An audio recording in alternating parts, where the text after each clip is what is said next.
that.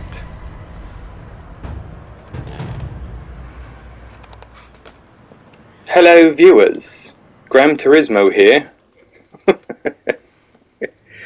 Thanks for joining me for round 6 of the Toyota GAZOO Racing GT Cup. As you may notice by either sight or sound, there are more than just Toyotas in this race. For some reason, Toyota or Polyphony Digital, whoever's in charge of the decisions for this series, decided that not only could you choose the Group 3 Supra, but you could also choose the Mazda RX Vision GT3 car, or even the Subaru BRZ GT300, but I didn't see too many of those throughout the day, just a couple here or there. But I would say typically the turnout was about 25% Mazdas for each race, so that's pretty decent. So moving ahead to the first flying lap of qualifying, I'll take you through a lap of Grand Valley. You'll be in 6th gear down the straight, of course, and right before the 300 board you want to lay hard on the brakes and down to 2nd and back up to 3rd for the exit of the hairpin. And for these upcoming S's, you don't really need to go too far to the right, you can stay left. And as long as you're putting a wheel in the gutter there, that will help you with the turn, but don't go too far off the track because the sand will cause you to spin. You go all the way back down to 2nd for this hairpin. I dropped down to 1st just to scrub off a little more speed because I was a little too late on the brakes there. The next section is all about maintaining proper balance. It's really easy to spin the car right there on that left turn. And for this right-hander here, I like to slow down a good bit so that I can get a good exit on this left-hand turn. That is the slowest turn of the track. You back up to 4th before getting down to 2nd for this long S-curve here. Then you want to stay to the left a little bit and pick a later apex to get a good run down the straight. When you hit the apex, just shift up to 3rd and boot it out of there, and you'll get the maximum speed across the bridge. Just before you lay down the anchors again for all the way down to 2nd gear for the tight right-hand turn. And then for the chicane, you can run up one of the curves, but be careful not to touch the bollards because that will give you a penalty. Coming out of that corner, the last bit of the chicane there, jump up to 3rd, and then it's just straight acceleration all the way to the end of the lap. I tend to like to stay to the left instead of cutting back across to the right to try and minimize my time and get a better lap. I qualified in P2 there, but then the guy behind me immediately got a better time than that, so it knocked me down to P3. Now I knew that this Supra here was going a little bit slow, and as I was catching up to him through the S's here, I noticed that I had a bit more speed than he did, and he was a little early on the brakes, so I just sort of swerved to miss him and went on the inside, managed to get it stopped and get through the turn there without seemingly interrupting his qualifying or mine. Just thought it would be interesting to show that you can, in fact, have a clean overtake during a qualifying session. So fast forward to the end here, you see that I was purple across the bridge, but for some reason I did not get the chicane just right for that sector and ended up qualifying in P2. So let's have a look at the final results.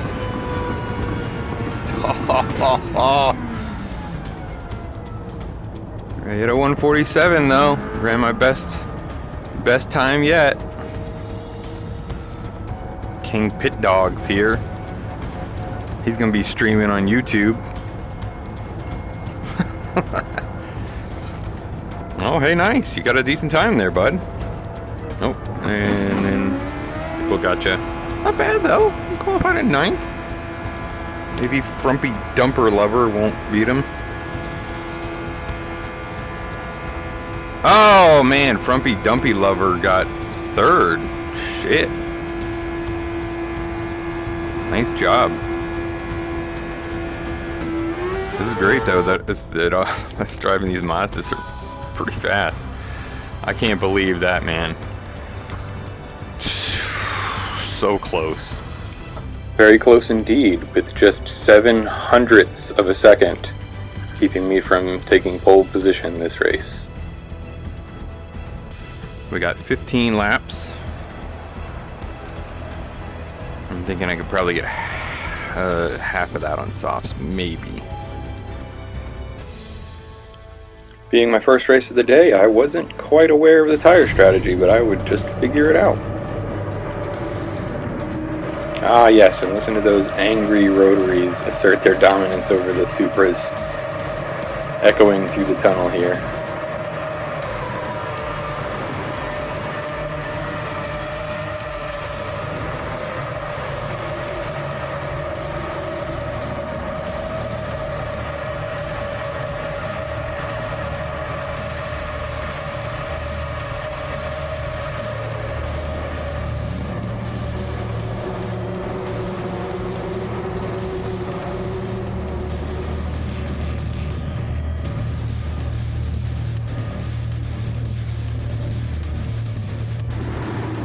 Ugh, God.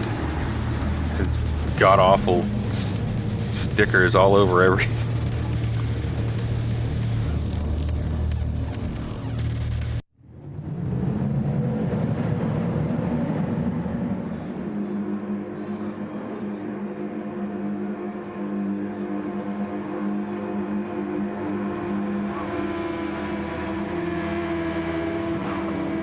Rolling start for this 15 lap race here, and as we get ready and lined up to cross the green, I will keep quiet and let you enjoy some quality racing.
first couple laps went really well. As you can see, the top 3 of us are starting to pull away from the pack, but I must have ended up about 3 pixels too far to the right on that turn there, because I picked up a half-second penalty for track limits. Unfortunately, this course is very difficult to navigate an entire race without picking up a penalty at some point. Moving ahead a little bit to where I served the penalty, I pull off the right to stay off of the racing line. Fortunately for me, P3 is a little too far back to capitalize, so then I pull back into the racing line and continue on.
Come on with this track limit shit, man.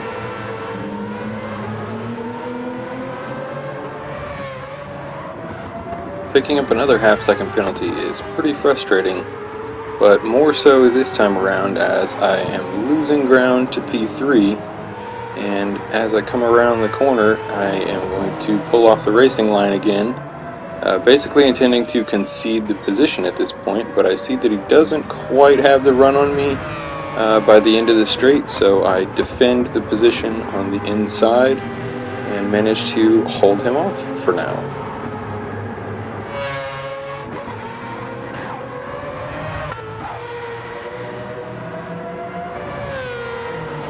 Moving ahead to lap 6 now, you'll notice that my pace has gotten a little bit better as my sector there is purple and the P3 Supra is fading away into the background as I am gaining more and more time on the other Mazda that's in P1. Coming through the final chicane there, managed to just barely keep it out of the stand. And as I am gaining on the unnamed player in P1, we will see what happens on the next couple of laps. As I cross the line here, I will set the fastest lap of the race at a 1:48.222. And now let's have a look at this really great battle between the two Mazdas here.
Unfortunately, I had a bit of an incident there. It looked like, I don't know, I think this is back when we were really suffering from a lot of dirty air issues.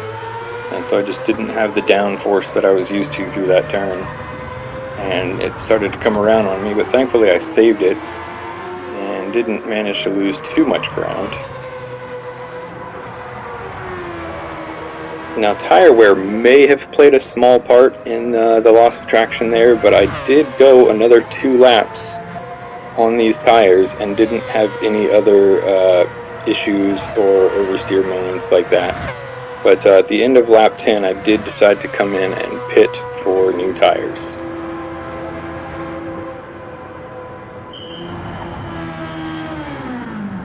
We are so far ahead of everyone. Holy shit.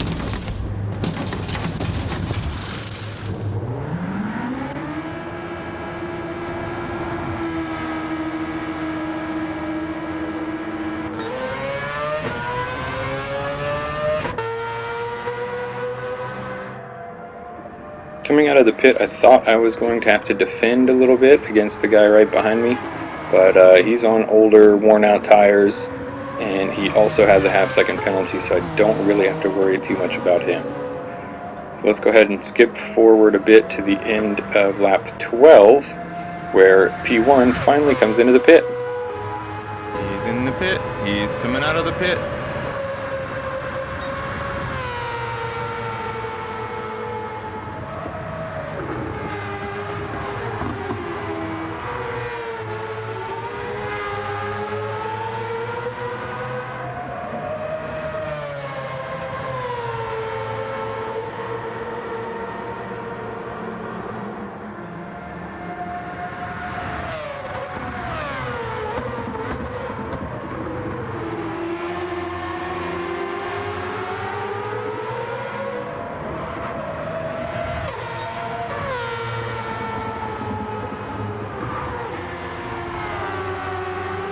If I have any hopes of passing him, I have got to do it right now while he is on cold tires. I need to attack as quickly as possible before he gets any heat in those tires and pulls away from me. But, unfortunately for me, the dirty air strikes once again. No! No!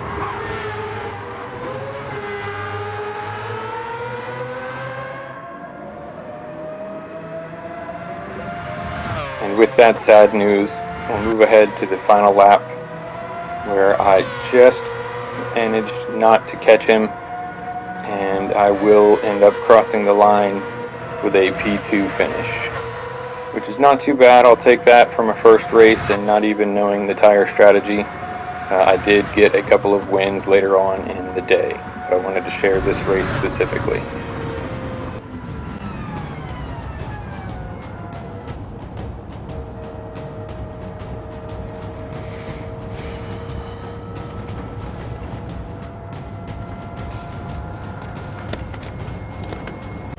Dang, that was a decent race.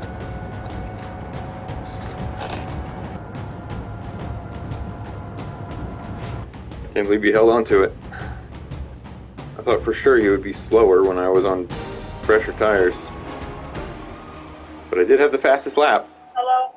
Hello? Do you want me to bring home food, or did you already eat? No, I would love food. I am so hungry. Okay.